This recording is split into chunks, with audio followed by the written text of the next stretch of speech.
Hi everyone, how are you doing today? Hi, Hannah. I'm fine, thanks. I'm really good. Yeah. Cool. So I'm just going to ask you a couple of questions in light of International Women's Day. We're going to have a free-flowing intergenerational conversation about you as a female in leadership and your journey so far. Okay, that's fine. That's great. Happy to answer any questions. Okay. So the first section is about personal questions. What do you consider to be your greatest achievement? Hmm. Um, I think I think my daughter actually is my greatest achievement. She's 27. She lives and works in Lagos, Nigeria. And she's an entrepreneur like myself and many of our family members. And she's just awesome. So I wanted a daughter and I got a daughter. So um, I think she's my greatest achievement, actually.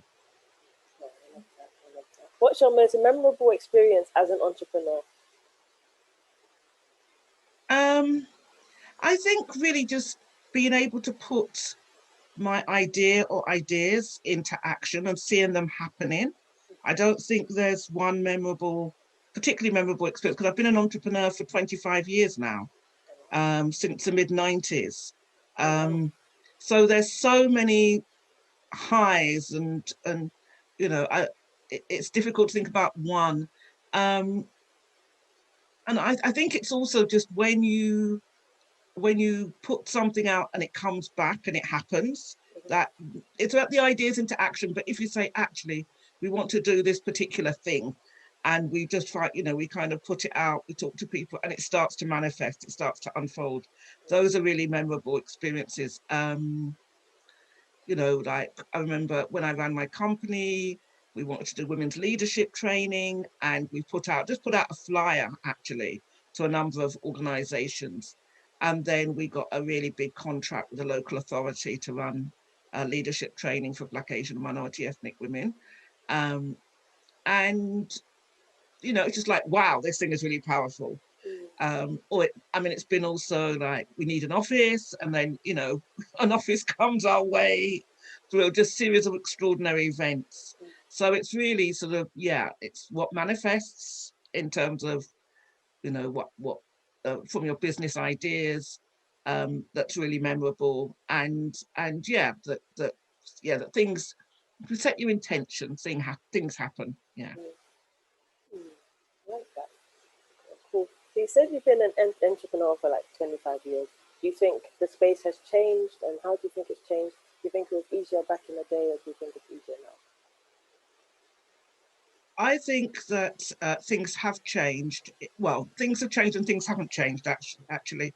So, although I've always been an entrepreneur in the social space, so a social entrepreneur, actually, when I ran my company, it was a for profit company, because actually, social entrepreneurs, social enterprises, sorry, hadn't been developed as much. They were just beginning to come into the fore.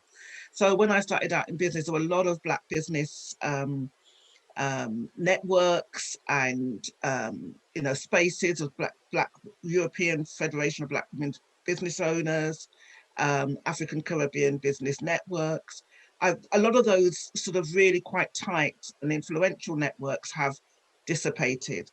I was appointed by the Minister of Business and Skills at the time to be on the Ethnic Minority Business Forum, which was a national group. And also I was a member of a couple of national women's business organizations, and also an advisor to the GLA around women's enterprise. So I've done those things. I think that within the new sort of economy with social enterprise and community enterprise, we haven't seen um, as much Black entrepreneurial leadership come into the fore.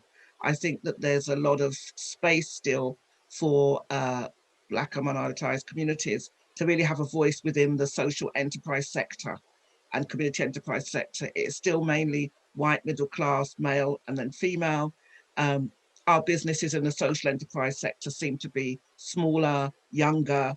Um, and so for me, there's like getting the younger entrepreneurs not just working individually. I think the gig economy has made people sort of think about, freelancing and all that, which is important. But actually, I think there's a real big space to set up companies and to kind of really work collectively. Um, for me, I've never worked on my own, although I've kind of led from the front. I always find ways to connect and to build something that's kind of got different moving parts to it. I think the things that have stayed the same, the big thing is access to finance. Even within, even back in the day, it was difficult for Black businesses to get access to loans, to grow their businesses and investment. And that's the same thing here now in the social enterprise and community enterprise space. We are not, our business ideas are not seen to be as robust as white-led businesses ideas. We're seen as being higher risk, and so we're not being given the investment. And also sometimes we ourselves are risk averse.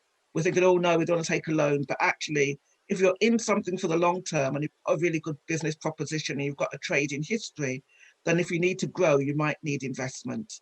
And that's a whole area that we're going to be kind of looking at in Obele, but it's an area that there's a big gap. But the whole area of, access to finance and investment is something that's not changed.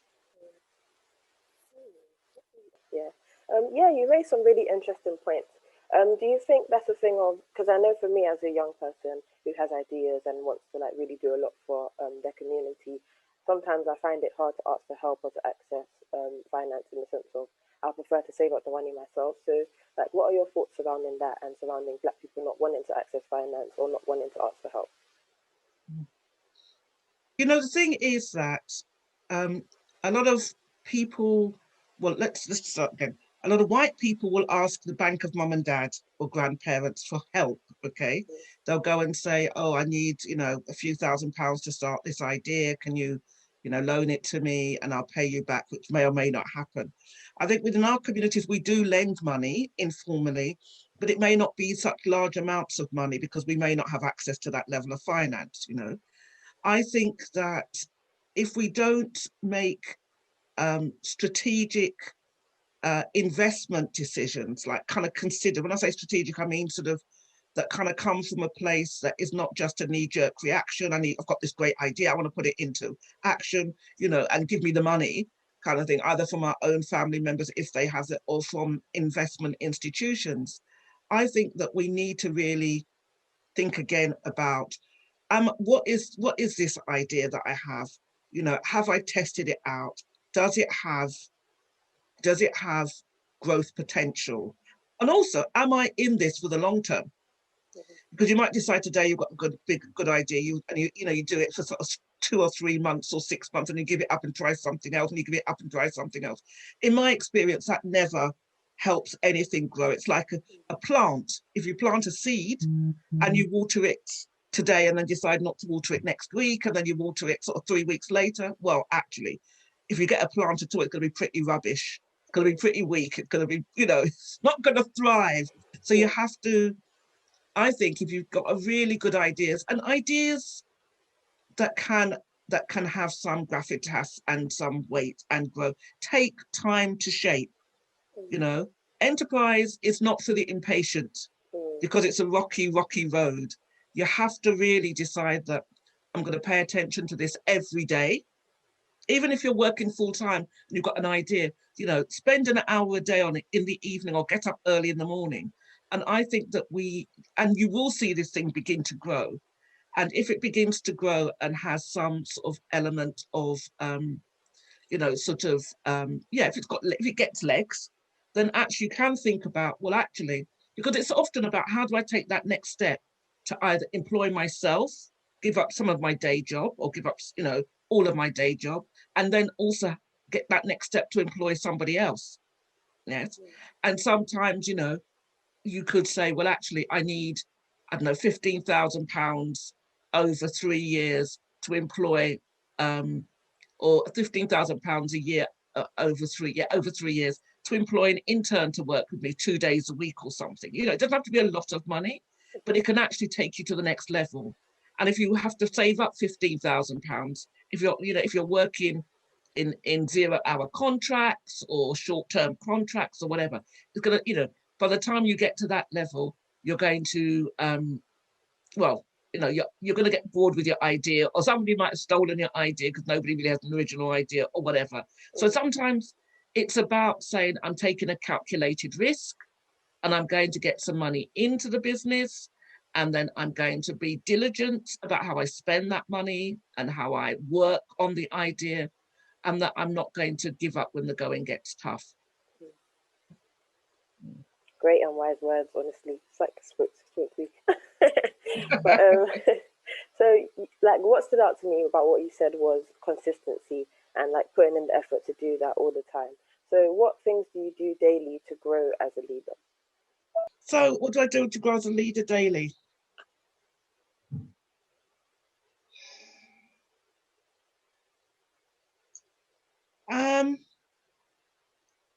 Well, I suppose I've always been sort of quite intentional. I kind of set myself goals. Oh, and I say that it's not like, oh, I'm going to do this within this period of time, like, but I set myself daily goals. So I make lists. I kind of, think, right, I've got to do this. I've got to achieve these things today. And I might achieve 2/3 of them. I certainly don't achieve all of them. And I'm not left with nothing to do.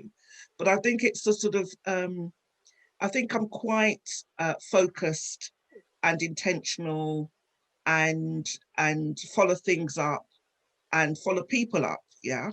I mean, if somebody says, they want to talk to me, and yes, they always say, you're really busy. But if I say yes, that I'm going to do, then I do what I say I'm going to do. So I think as a leader, I look at the things I've said yes to that I need to deliver on. But also, I think that I try and make time for people, yeah, to kind of, in different ways, either to give really positive feedback, or to set them a challenge or a stretch, or to mentor and coach people in different ways. So I try, it may not be daily, but I try and have that kind of way of operating in my kind of, on if you think about a meal, it's one of the things that's in the meal. It might be the potatoes or the fish or the vegetables, but I make sure that I kind of do that kind of support to others on a regular basis, as part of my leadership sort of practice, and helping me grow, because what I've experienced great leadership when I was young, support from older leaders, elder leaders, and so I like to do that. And I suppose one of the other things I do, and again, not daily, but regularly, is to give opportunities to others. I think it's really important that we share information. I do that quite often because information is power, knowing what's going on out there and whether you can access, if it's for you, how you might access it. So I never, ever hog information or networks. I introduce people to each other all the time and say, I think there's a common conversation or common interest here. And, and so it'd be good. I think it'd be good for you if you connect. And I think the last thing is, in terms of leadership, I try and practice generosity. And those things I've mentioned are sort of generosity in a way, but whether it's around different kind of resources, people, opportunities, networks, information, and other things. But I know absolutely 150% that if you give, you receive. I know that. I really know. I've experienced and witnessed that in my life from when I was very young. So I just always, it's like a boomerang, you throw it and it comes back. It may not come back from the person. It very rarely comes back from the person who threw it, actually. It comes back, through another sort of, another channel.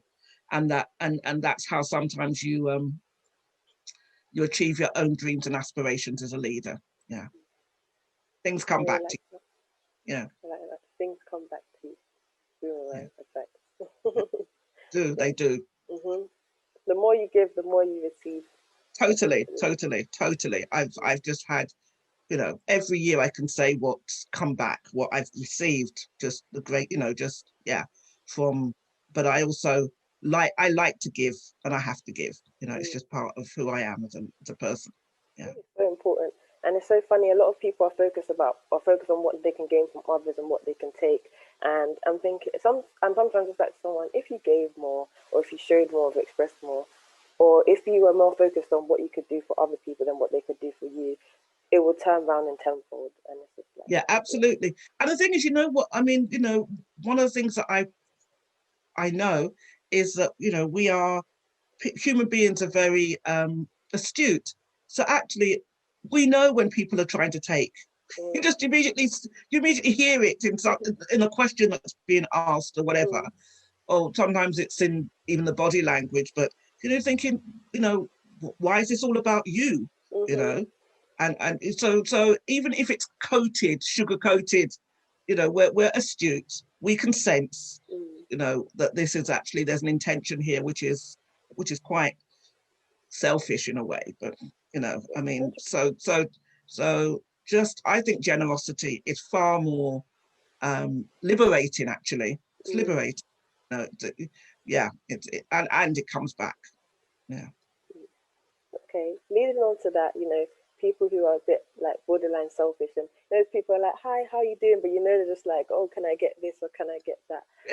What do you wish those people knew about you, or even people who, in general, like, what is something that you feel like people don't see in you because you're a woman in leadership, or because you have a lot of experience in the field? So they don't know that I have 9 siblings. I come from a family of Oh wow! 10, and we're all alive, and we're aged between 54 and 80. Oh wow! They don't see me as the youngest daughter of Mm-hmm. those 10, of the family of 10. I've got 3 sisters and 6 brothers, and I'm the youngest. And being the youngest, I mean, you know, means, I mean, it has benefits, and the youngest daughter, so I've got 2 brothers younger than me, but it has benefits, and it has, you know, you pay for it as well, you know, being the youngest girl. Mm-hmm. But you learn to sort of fight, stand your ground, you learn to fight. I Mm-hmm. had to fight my brothers because I have 2 brothers older and 2 brothers younger. So I was kind of the 5 of us that were born in England. I was the only daughter born here. So yeah, you learn to kind of articulate your views very clearly about what you want and don't want. And you learn to yeah, so if you feel that you've been experiencing injustice in the family as a girl, then Mm-hmm. certainly I was one who articulated that. You know, kind of. People don't know and don't see that my parents, who were Jamaicans, they've both passed away now, unfortunately, um, that they fought for my education, that I was homeschooled for 3 months, that we campaigned against the local education authority because of racism at age 11 in terms of getting into a particular school. And so we waged a campaign we supported local black students from Goldsmiths, actually, at the time, back in the 70s. Wow! And Full circle. absolutely. So they don't see that. Yeah, they don't see that. But no, they don't see that I was a single mother for many. Well, I'm still a single mother, but I was a single mother. My daughter was quite young, so that I've had to juggle, you know, childcare and rearing a child alongside. I was running a business at the time as well, so that I kind of multitasked all my many years. My daughter said she's 27. um, and so I understand what it is to struggle and to have to make choices and have to, yeah, kind of, you know, juggle parents' evenings, homework, school holidays, a child that sometimes didn't want to go to school, Mm. and all those things alongside, you know, all the work that I've done. Those are just some of the things people don't know. Um, and also, I think that not I think that I've actually been a world traveler. I've been very fortunate. Mm. So I've been as far south as New Zealand, Mhm. and I lived and worked in the Caribbean for nearly 3 years in my 20s. Mhm. So I've kind of had an international career as well at a very early age. Um, Visited East Timor and villages in East Timor, and I've just had, you know, I've been all over. I've been all over. So I've travelled places I haven't been to. Um, I lived in Guyana, but I don't know South America very well. Mhm. I'd want to go there. I'd like to go to East Africa. I've lived in South Africa. I know bits of Southern Africa. and West Africa, but Mhm. I don't know East Africa very well. So that's on my map. Yeah. Wow. It sounds like your life is like very well balanced. Like it's not just all work, but it's also some fun times and some play. Absolutely. Oh my I goodness. love And that's that. what I miss under lockdown. I miss the fun. Oh, You know, I love same. to go to theatre. I love to Mm, go to cinema. I love to travel. I love to mm, eat out. I love to party sometimes. And, you mm. know, and it's like, yeah, all those sort of things are I'm missing Yeah, deeply. same. Can't wait for lockdown to be over. Fingers crossed. Yeah, exactly. Exactly. Yeah. Oh, so you mentioned a lot like about having like nine siblings. How did growing up in that dynamic influence who you are as a person? And can you tell us some funny or memorable moments within like your household? Oh my goodness. So, I mean, you learn to, as I said, you learn to sort of fight your corner, but also you learn to share. Yeah. And our house was really open to others. My mother was one of the first Black female foster mothers in Lewisham, where I was Oh, born. So we looked after other children. And then a very good teenage friend of mine lived with us for nearly 4 years, actually. She lived with us as well. So, both informal and formal fostering was part of our household. So it influenced um, me in terms of the openness and the embracing of people who are different. You know, that was always part of, you know, anyone could come into our house anytime, you know, and be welcomed, you know. So that was good. In terms of memorable moments, I think, you know, we this is really sort of tells our age. When we were growing up, we were brought up in Deptford actually, mm-hmm. and there was no longer there now, but there was a cinema in Deptford. In fact, Lewisham, I don't think Lewisham Borough still has a cinema. It's one of two boroughs in London that don't have a cinema. But there was a big cinema in Deptford when we were children. So every Saturday morning, my brothers and I would go and queue up and go to the cinema and watch all these black and white films. And then we actually had pocket money. So there was also a big toy shop, I Mm-hmm. think probably almost next door to the cinema. We used to go in there and buy a little something with our pocket money. My brothers, I mean, sort of very stereotypically sort of gender based, but they had a really lovely train set, really good train set, and Mm. they'd buy pieces for their train set. And I actually had a doll's house, so I would buy little pieces for my doll's house. So those kind of the Saturday morning cinema, and buying little toys from our pocket money for our growing collections of things Mm. so definitely memorable. Um, Christmas was memorable because we had Mm-hmm. lots of food. We always had food in our house. My mother was a real foodie. She liked to cook, try recipes and things. So yeah, sort of cooking, food, Saturday morning cinema, black and white films, traditional toys. Mm-hmm. Those are some of the memories from childhood. Yeah. I love that. Sounds like a really joyous and loving home. Yeah, Yeah, no, it was. Lots of noise, lots of I can chaos, imagine. quite a lot of tantrums and tears at times. But also, you know, it was really open house, yeah. And we realized that when we kind of think back and talk about experience, my mother in particular was she was very curious. She didn't know something, she'd try and read something and find Mm, out. She was a homemaker and an entrepreneur actually. We get and grandparents and my mother in particular, we get the mm. entrepreneurial spirit from us because actually of the 10 of us, 8 of us are entrepreneurs. So Oh wow. so it's in the DNA. It's very Yeah. much I'm the only one in the social space, but everybody else has run companies, employed people, Mm, still doing that as well. And it's also gone down to the next generation because my daughter and my nieces and nephews are all entrepreneurs. So when they say wow. black people don't run businesses, don't you believe it? Because actually, you Mm, know, our family story reflects that we do. 100%. Yeah. Cool. Before we move on, do you want to ask me any questions or think of Uh, anything? yes, I suppose my question is what's your aspirations or hopes for this International Women's Day? Okay. What are you looking what you're hoping to see happen, particularly for younger women? Mm-hmm. That's a great question. Like you said, I feel like there's not a lot of young women in the space. Like a lot of them are, like I know I have a lot of entrepreneurial friends or friends who are innovative and that sort of thing. So that kind of keeps me, not keeps me going, but in a sense kind of keeps me going and just having a space where I can have those conversations of people who are equally as curious, equally want to learn and ask questions. I think one thing that's really important to me is always to have an open mind. So like for International Women's Day, just like seeing other women who are doing great things, learning from them, communing with them. You know, I like to learn from people who are below, who are like not below me, younger than me, or above me, or older than me, and that sort of thing.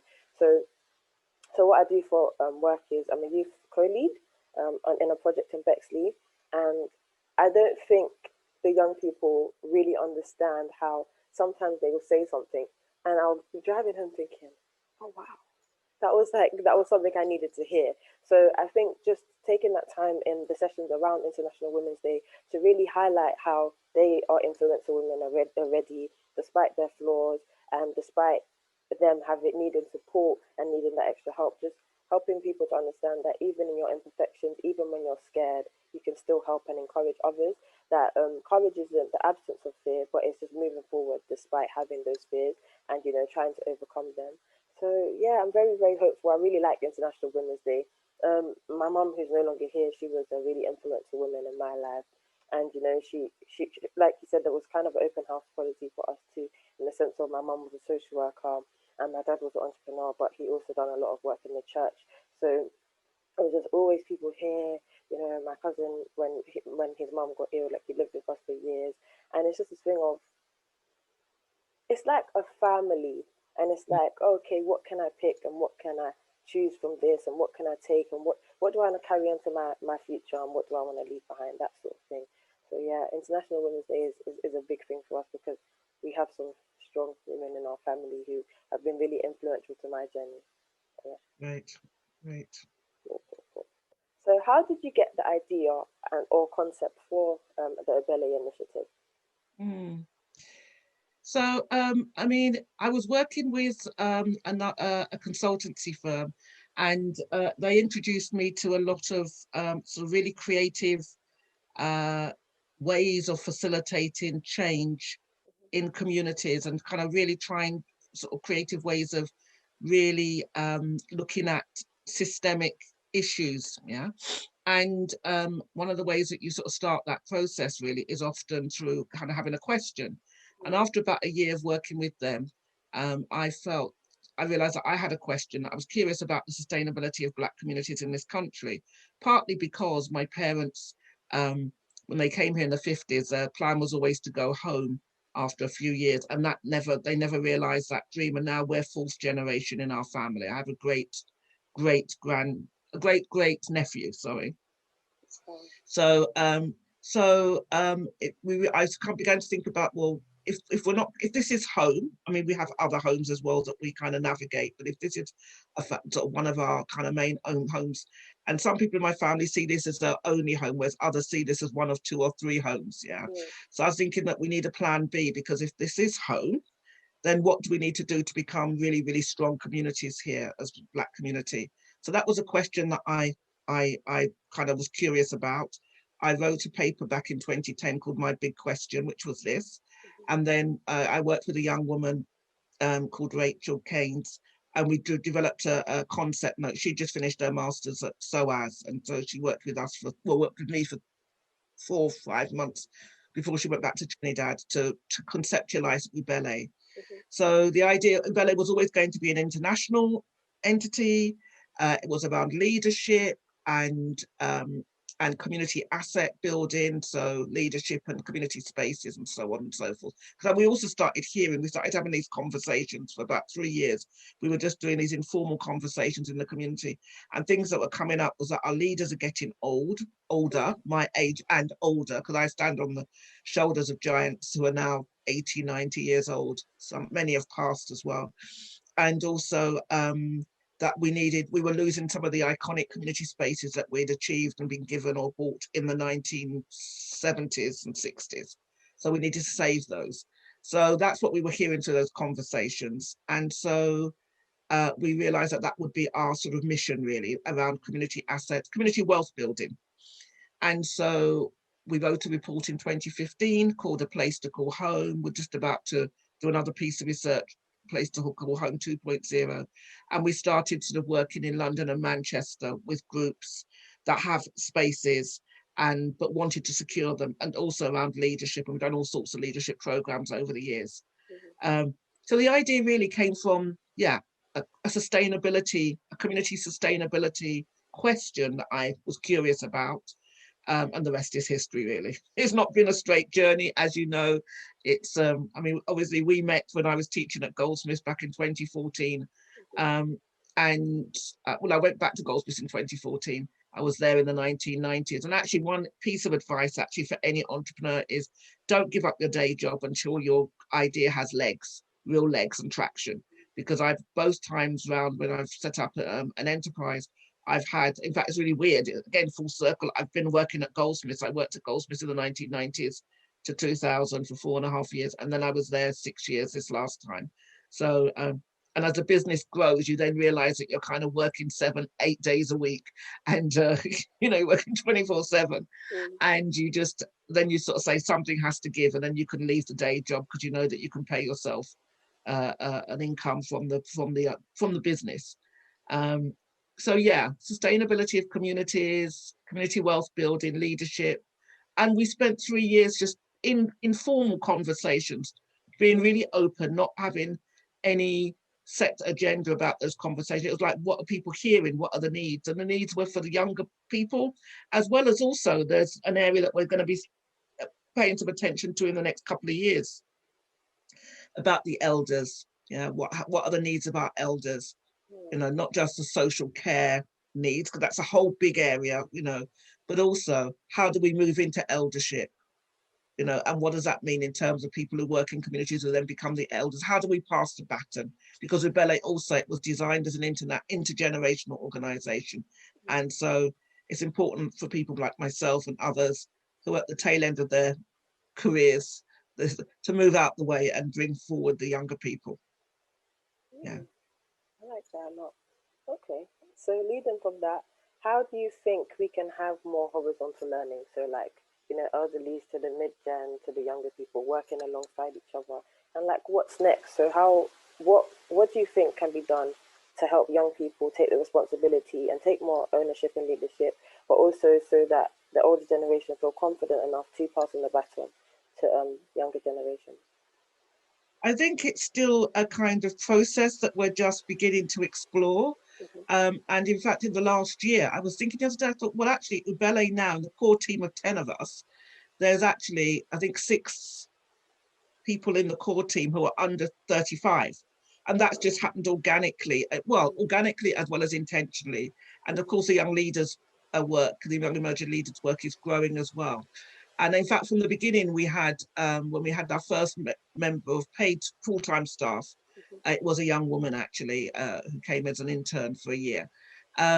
So we've been very intentional about activities and engagement with younger leaders. We don't directly work with anyone under 18 because we believe the young leaders need to work with the youth.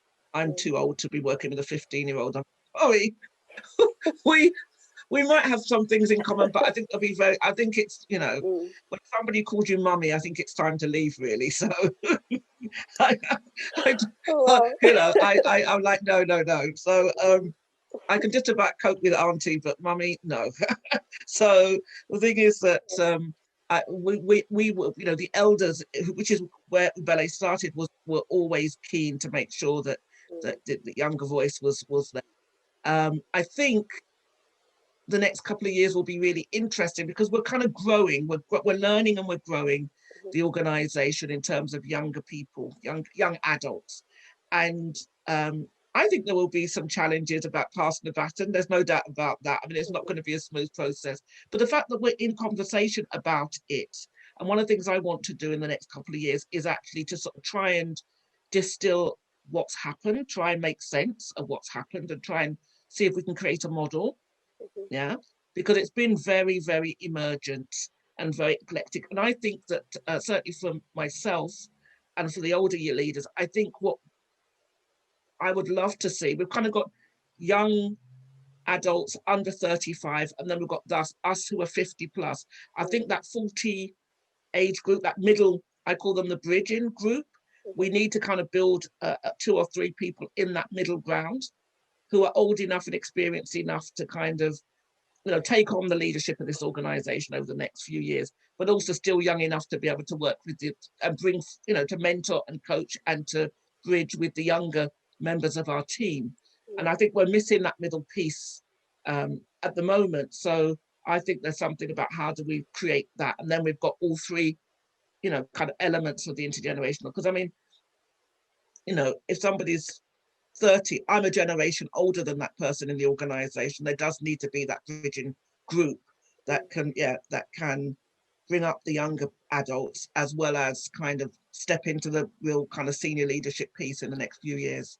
So I think it's looking for that and articulating what we're doing and how we're doing it. And I'm really excited that the Young Emerging Leaders Collective is growing. That's, again, it's a seed that we planted and it's kind of growing slowly, but it's growing. So yeah, I think, again, I spoke about intention earlier. If you set your intention and pay attention to things, then it happens. And that's what's happened with Ubele and being an intergenerational organization. Yeah. And, we're not scared to talk about it. I think there's many more conversations to happen between the generations. And, I keep saying, look, there's a palm tree somewhere in the world that's got my name etched on the on the trunk saying, Yvonne, come and sit here. So that kind of that kind of image is quite compelling for me, that I need to, and also I want to write. That's kind of when you know that you're on the cusp of change, whatever it is a kind of internal thing. It's like an internal force that you can't, you kind of want, you keep thinking, no, go away. I don't want to listen to that voice. Yes. It's like, no, I just want to stay. And it's like, no, you've got to do this. And it's pulling you. So that internal voice is saying, Yvonne, there's that tree. I'm not ready yet for it, but I know that it's there and that I want to end up there. And I want to write about ballet and the model. I think that would be really a great gift to the world, that we kind of articulate the model. And we've published a couple of chapters in different books about what we're doing, but I want to actually say this is what we did as a model of community development, social enterprise, leadership development. It cuts across all of those things. And so that to me is kind of my next big step. Yeah. I love that. And I love that you're thinking about it so intentionally already, because some people might just be like, oh yeah, I'm leaving now. They'll pick up the pieces and sort it out as it goes. Yeah. We would like Ubele. I would love Ubele to be here past my lifetime. This. I mean, it's been a slow burn. Yes, last year's been incredible, but we've been chipping away. As I said, you keep working on something and it happens. We just happen to have chipped away, 5, 6, 7 years prior to COVID. And then we were well positioned. We were doing all sorts of strategic things, but we were well positioned to step into a gap. But actually, it's important to set your intentions. Yeah. 100%. One thing that I like to say is champions aren't born in the ring, they're just recognized there. So people are like, oh, overnight success. And they're like, and you're like, no, I've been doing this for years and years. It's just now it's fruitful to you. And now it's positive and it's a big thing for you. But exactly. It's like they don't see, the breakdowns, the crying, I want to give up. They just see, oh yeah, I can't believe you got there. I want to be like you. I think, exactly. And entrepreneurship is not for the faint-hearted. It's not for people who want to do 9 to 5. It's not for the people who are prepared to ride the highs and the lows, and the frustrations and the sometimes the feelings of like, why am I doing this? Despair. I mean, it's your whole range of emotions on this journey. And people always say, see the kind of the pinnacle of it, or the glitzy bit of it, the fact that you didn't have to get up at 5 o'clock to write something or to run around some track or whatever when it's raining, you do things you don't want to do. And so those are kind of some of the messages. If you want to really, really, really stretch yourself and to keep going when the going gets tough, then maybe entrepreneurship is for you. But if you don't, and it's not a criticism, some people just want a job. They just want a job, go to work, come home, and that's fine as well. You know, that is absolute. We need people who want jobs. That's what entrepreneurs can employ them. Is it? You know, but it's yeah. Don't feel you have to be. I think there's a bit of a pressure. It feels like a bit of a pressure at the moment.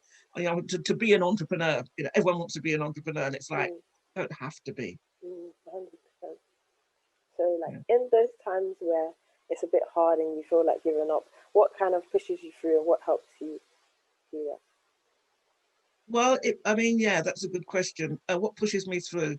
The fact that I always like to deliver, right? You're only as good as your last job, in inverted commas, whatever that job I like is. that. It could be running a training program, or it could be, I don't know, a public speaking event, or it could be, you know, sort of writing an application, whatever, I don't know, or going to negotiating for a contract.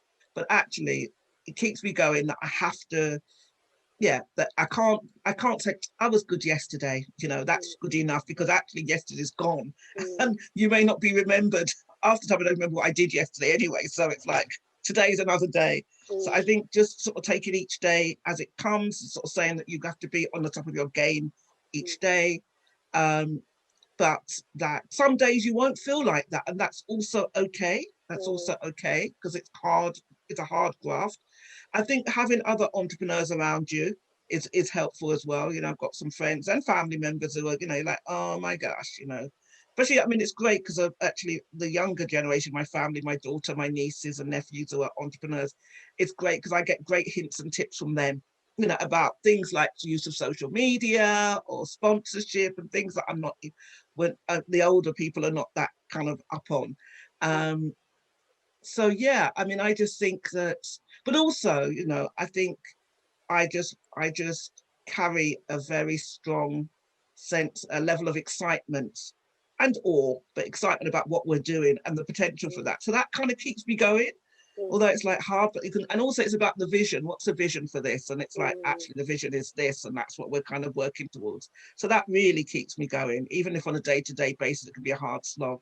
But having a clear vision about, yeah, what, you know, what this is all about, and that this could have traction for years to come. You know, it's like, you know, and that we were in the right place at the right time. We've done some of that hard graft. We're still hard graft, but it's like, you know, yeah. So I think I'm full of excitement, and as I said, awe as well, and also I'm humility. I'm so humbled by the people that have got behind this. It's amazing. I think, like they want to follow this. They're interested in ballet, so I don't take that for granted. I really don't. So important. Like, one thing I like to do when I'm going through hard times, I like to, this might sound crazy, but I like to tell my problems who I am. So, like, it's like, oh, look, I've been here before, I've done this, I've got this. You can't bring me down. You know who I am, that sort of thing. So I think sometimes that just helps me to realize, like, you've had problems before and you've overcome them. But before I get to that stage, I can't lie. I have like 5 minutes where I have a little tantrum. I'm just like, it's not working. But then I'm like, okay, come on, solutions. How do we go? How do we get forward from this? Why are you doing this? Like that sort of thing. Yeah, same like you. Like, what's your vision? Come on, we can overcome. But, yeah. Absolutely. And that you've got, you know, that there are people around you that, you know, you just have to ask, and you say sometimes this is really hard. I can't do this today. I just can't. And they're like, just take a break, or have you thought about doing this? And actually, you know, I was doing a program. I did a, a second master's degree, which was really great. It was a great set of tools and processes and methodologies around change agency work. And I always remember one of my lecturers, he said, you know, sometimes you kind of, you know, you want to go through a wall, and you push and push and push at this space, you know, you're kind of pushing this wall to move, or to break it down. And if you just stand back, you might actually see there's a door somewhere along the wall, right? And I think sometimes we get so caught up with, you know, I've got to do this thing like this, I've got to do it like this, it's not working. And actually sometimes if you just stop and reflect, or give yourself a bit of space, you'll see another way through it, basically. In this case, there was a door in the wall, you know, but I didn't see it, kind of thing. And it's just that. So I think that also keeps me going, that actually if plan A doesn't work, sometimes put it down. Don't try and force it, and give it a bit of spaciousness. And actually a plan B will evolve. If it's meant to happen, it will happen. 100%. It's funny, like that reminds me of like a couple of weeks ago. Actually, I was thinking, oh, how am I going to get over this hurdle? Because I was like working on a new idea. I said, how am I going to get it? Oh, there's nothing's working, nothing's working. So I said, for 3 days, I'm just going to leave it alone and I'm just going to not do anything. And I was just thinking, I just kept thinking, how is it going to come to me if I'm not doing anything? But like, everyone was like, no, just like take a breather. I think you're overthinking it too much or too much in your head. Then I remember I was just in the shower, then I just went, oh my days. And like, all the ideas just started flowing. And I was just like, oh. And then I was talking to my auntie and I was like, it's so funny that I make the most progress when I'm constantly in a state of calmness and not Mm. overthinking and not stressing. And actually, so one thing I like to do now because of that, if I find myself overthinking or overworking about, oh, how's this going to work out, what's this going, or being too focused on things that aren't that important right now, I like Mm. to take a break back and be like, okay, reset our intentions. Why are you doing this? Why did you start it? Why did you start, and why is it important to finish? And I saw this thing on Instagram that like really stood out to me. It was like when you hit a brick wall. No, sometimes it was sometimes you hit a brick wall not to push through it, but sometimes to lay your head and to rest. So to understand that your body needs that break, so that you can then get clarity. So Yeah, yeah, exactly. Absolutely. I think that's really important. mm, Really important. Yeah. mm, Sometimes just, yeah, just letting things lie. I know that I've tried, and they, I remember I wanted to teach in a university in South Africa. That's what I wanted. I spent a lot of time in South Africa. So I applied for a job. I didn't get it. I was like, oh, and then I forgot about it. And then I ended up working at Wits University for just over a year. But actually, it was only because I'd arrived in South Africa. A friend was supposed to come and see me. They would come and meet me. They were late. Another friend came through arrivals and saw me waiting for my friend, invited me to wow, their birthday party that weekend. And within a week, she worked at Wits. And mm, within a week, I was working at Wits University in the business school because she said, come and work with me. And that was because someone didn't come and meet me at the crazy. time so I was like, whoa, this thing Whoa. is so powerful how it Mm, just kind of, sometimes you just don't have to push it. mm-hmm. As I said, if it's meant for you, it will happen. Yeah. Definitely, definitely, definitely. Cool. What do you think is unique about your style of leadership, and like what has influenced that? Unique. Oh gosh. I don't know if it's a unique, but I try and be open. I try to be open to ideas, people, possibilities. Um, I don't, I'm always learning. I'm always learning something new. Mm-hmm. And I'm really curious, but also really excited when I find out something I just had no idea about. So I don't know if that's sort of unique to my leadership style. Probably not, but it's certainly something. And then if it's something new and interesting, then I can use that, in the work that I do and pass it on to others as well. Mm-hmm. Like somebody, a young woman the other day was talking about Telegram, and I'd never heard of it. In fact, actually, it's really weird because I heard about WhatsApp about 8 years, 9 years ago in South Africa, and nobody had it here. And I was like, Oh, and we were also using Zoom Ubele for about 4 or 5 years. About 4 years ago, we started using Zoom, and now, like, not everyone's these are, using it. Mm. and it's like now everybody's, Zoom call, Teams call. It's like, oh gosh, so but with WhatsApp, and I was saying to people when I came back in, are you not using WhatsApp? And they're like, what's WhatsApp? It was really, Yeah. so I suppose what I do like to do, yeah, is to be open to new ideas Mm-hmm. and to share them. If I Mm-hmm. think, try them out and to share them. Um, I suppose the one thing I like about my leadership style now and working in ballet is that we can just say what we think.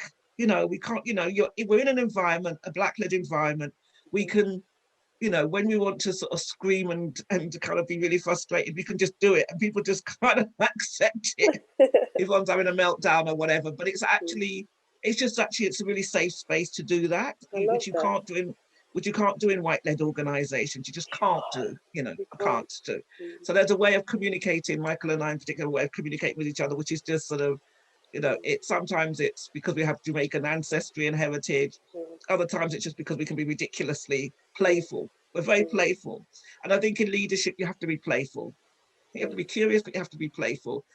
You know, yeah, it's, I think the thought about being serious all the time as a leader, just would do my head in. So Mm-hmm. I think maybe that's unique. I don't know because you don't Definitely. sort of see it. You don't really see it. because organizations have this facade, you know, this is Mm-hmm. how we do certain things if you talk to the public. But I like sort of, I kind of like, yeah, a sort of slightly, I say wicked in inverted commas, sort of side of life. So we kind of have this really playful side, which just makes me, and yeah, and it's kind of ebbs and flows between, certainly between Michael and I, you know. Mm. So that helps me, also helps me think things through when you can be a bit crazy around it. I didn't come up with, you know. I So get you. I think, you know, you're not holding yourself in, you're not presenting a Mm. persona, you're just being authentic, Mm. actually. You know, so I really like that. I think it's important. That's been an important lesson, to be authentic, Mm-hmm. to bring yourself, to be authentic, your fears, your trials and tribulations, as well as your successes. I love Because, you know, that. I think that, yeah, Mm. leadership is about sharing those things, acknowledging those things rather than, oh, you know, I mean, Mandela, Mother Teresa, Barack Obama, they were all great leaders in their own right, but they were also flawed people. They were Mm. people, they were human, they had frailties. They were not perfect. And so I think it's recognizing, you know, and remembering that, you know, we just see this, yeah, and you Mm. think, and but actually they were, you know, human beings, flawed human beings doing the best they can, Mm. you know, for the world. 100%. Yeah. This reminds me, I had a conversation with my young person. And they're like, you said you were going to call once a week. You didn't call me in 2 weeks. I said, I told you my email's always available, that you could have like hit me up. And she was like, yeah, well, that's what you said. I said, it is what I said, but I was actually ill for 2 weeks. Oh. And then Yeah, I was like, do you think like this is the only thing I do in my life? Do you think I eat, sleep, and breathe, work? Like I have family, I have other aspirations that I want to I'm a do. human. And yeah, I was just like, yes, even to the point where I was actually gonna go while I was on sick leave and text everyone and like message all my young people and their parents, oh, I'm away. But then I was like, I'm always there. I'm always consistent. Like Exactly. sometimes, like I don't even want to put on my emails because I know once I put on my emails, I'm gonna be like, okay, I'm just gonna respond to this. Then I wake and then I look up and it's 5 p.m. But one thing that really stood out to me is having a space to just be like, oh, it's too much, or to scream when you need to in the workplace. One thing is like in my workplace is quite white, white or white dominated, and it's like sometimes I just feel like I have to be superwoman. I can't say no. I can't really say how I'm feeling. So it's just one thing I'm learning to like just exercise my boundaries and like express what I need and what's required of me. Like yes, I have the capacity to take on a lot and to handle a lot, but it doesn't mean I have to or should all the time because I That's don't want to reach breaking point. But yeah, yeah. okay, cool. Next question. At what point in your career do you feel that you felt most respected as a woman in leadership, and why do you think that is?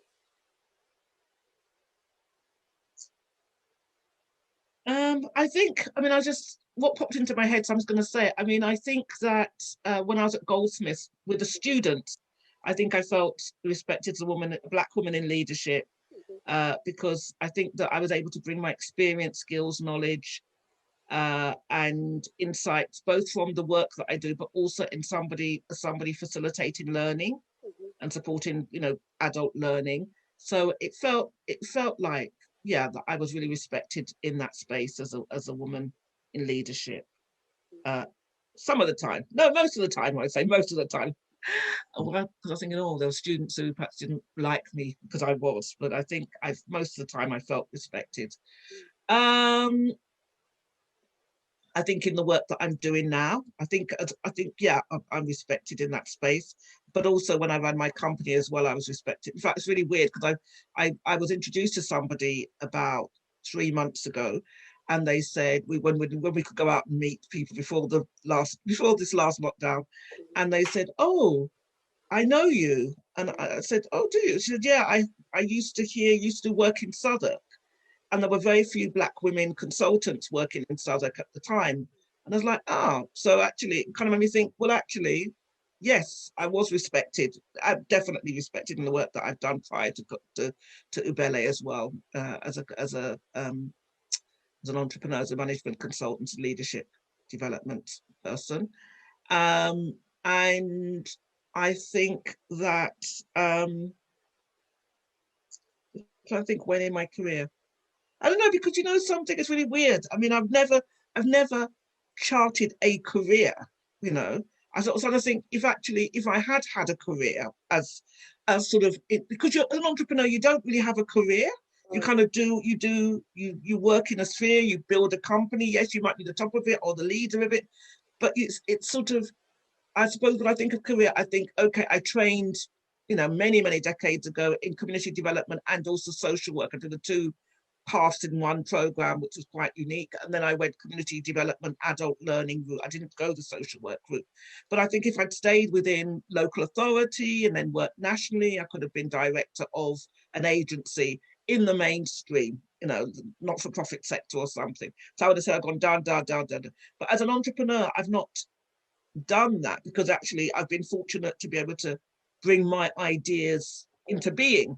Yeah, something, so it's kind of slightly different. But I think that in terms of sort of the work that I've done and the businesses that I've set up, I think, yeah, I mean, I have had a lot of I've received a lot of respect. I've received awesome feedback and and support, so that to me is like that makes me realize that people respect me, because if they want to work with you and they like being around you and they give you great feedback, and they give you feedback that's also tough sometimes, but they respect you, they want you to hear these things, so I think that that's been it's been a bit of a sort of life story, really, because I was 13. I set up my first youth club with my girlfriend at the time, a friend of mine. We lived in the same neighborhood, and we were both still children, because she was 14, I was 13, and we set up a youth club in our local church, and it soon got completely out of control, of course. I don't know what we were doing. You couldn't do that nowadays. The 13 and 14-year-olds up a youth club, you'd get child protection down or something. The church would be taken to task at least. But we did, and then they brought in they got a youth worker in to work with us. So I was always taking leadership from a very young age, anyway, in communities, and so. But I feel like. So I've had a lot of support, and I think people support people they respect. So I think that it's just been, I've been extraordinarily fortunate. What do you think are the barriers to women in leadership? I think, what are the barriers? I think well, obviously there's kind of organizational barriers. So there is a glass ceiling for sure. You think about the top of our corporate organizations, and even some of our national organizations, even, institutions like schools, like education and health. I was watching the chief nurse for London is a male. Most of the head teachers in primary schools are males, in terms of disproportionate to the numbers of men who teach in primary schools. So it's like they always get these opportunities, and you think this is interesting, even though these are seen as female professions, teaching and nursing, for example. How comes the men are kind of getting access? Well, we know why, but getting access to the leadership roles. So I think there's also sometimes that women feel that they can't go for certain roles, that they won't get them, that they're not for them. So there are some times some self-limiting beliefs that operate, but mainly it is structural, it's institutional, and I mean, things. If you think about other parts of the world, look at other countries that have much more flexible and family-friendly employment policies and ways of working. We're kind of still, behind in some of the ways in which, I mean, we've got some policies and procedures in place, obviously, and opportunities, but those are still relatively new. They're kind of seen a bit novel. Carers' responsibilities and time for that, or men taking paternity leave for 5 days, like alongside women. It's like those things are still sort of a bit novel. So I think that, they're mainly, and also for Black women, I mean, we tend to be in organizations, we tend to be in the administrative support roles. You see Black women think, oh, great. And they think, what actually are you doing in this role, in this organization? It's not actually the senior management roles that we're in, and also Black men as well. So, and it's not for lack of qualification, it's not for lack of experience. at all. As we know, we have to work 3 times harder just to be as good, be perceived as being as good as our white counterparts. So for me, it's like, yeah, it's mainly structural that are barriers. Um, and and I think that organizations, white-led organizations, can't just now start saying after Black Lives Matter, oh, we need black senior managers or whatever, because they, they've not created the pipelines. They're all kind of panicking. They want diverse boards, they want diverse senior management teams, and actually look at, majority organizations are support staff, for example. So it doesn't work like that. You haven't invested in us over decades, and then you want this kind of quantum leap to happen, and it's just not going to happen overnight anyway, without a pipeline being created, talent, search and development opportunities, those kind of things that we can then access. Yeah. So those are some of the barriers. A little bit can be self kind of belief stuff, but the majority of it is structural and institutional. I definitely agree with that. Cool. I'll end lastly, it's a bit more timely. How has COVID affected your enterprise, and how did you navigate through this? Well, beginning of COVID last March, it was like devastating because we had to furlough staff. We closed the centre we're working with in Brixton and Wolves Lane, where we're based, which is a 3.5-acre horticultural growing space. We kind of downsized everything, although we've been open, not to the public, but we've been growing food and distributing food to local communities. So it was quite devastating. We didn't know what we were going to do. But something, a couple of things had happened in February, which kind of made us quite well placed as well. And that's what's kind of helped us over this last year and a half or year in terms of our trajectory. So in February, we were appointed by the Mayor's Office, the GLA, as the infrastructure group, the Black, Asian, Minority Ethnic Infrastructure Group for London. We were appointed then. And although we came in with a particular idea about what we're going to do, we had to ditch that because of COVID. We had to kind of respond to the whole sector, because whereas we were going to do asset management and development, that was what we pitched for and we got. So we had to kind of pivot and kind of just leave that for a while and attend to the needs of COVID.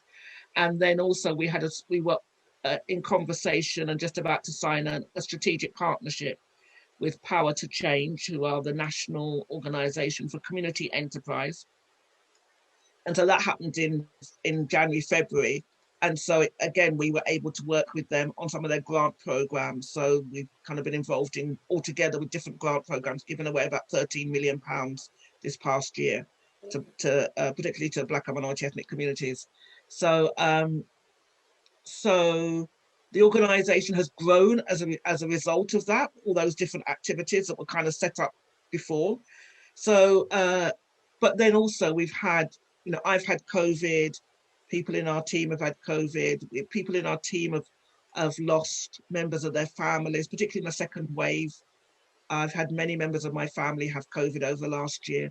So we've kind of had this responding and supporting the communities that we work with and the organisations. We're currently supporting about 100 small and micro groups around the country as part of what we're doing. We've got mental health service, mainstream.